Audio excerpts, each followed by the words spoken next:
All right, so for this problem here, what's the rate going to be? Or what's the slope? 2.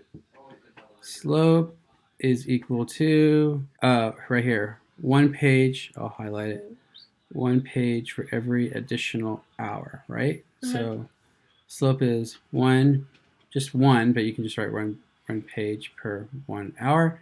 So that kind of tells you what the x and y is going to be. What's the x going to be and what's the y? Like, what's the label for the x? Hour. Hour. How do we know that? Because that's the bottom one. Because that's this guy right here, right? And it says rise or run. And then what's the y one going to be? Pages. Right. And we know a starting amount. We know our y-intercept. What's the y-intercept? 2. Yeah. Y-intercept is 2.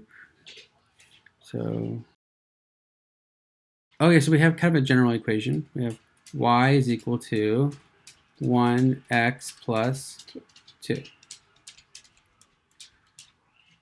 All right, so if the problem just kind of asked you to write an equation to figure out how many pages you get after so many hours, you'd be done, right? But here they're saying, after spending 7 hours, how many pages will Kathleen have written? So that's kind of like doing this type of thing now, right? So if you plug in 0, you get what? 2. So wait, I could just plug in the 7. Like, I don't even need to make some weird new equation. Nope, it's just basically all it's saying is, hey, once you set up your equation, what's y going to be when x is 7?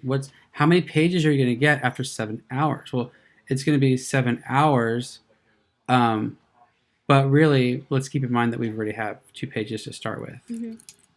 Right? So they're just really asking you to do this component right here, this part.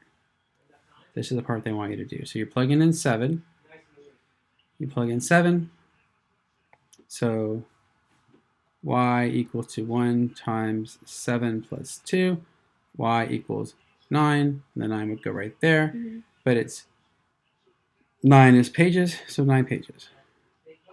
You get it? Yeah. All right.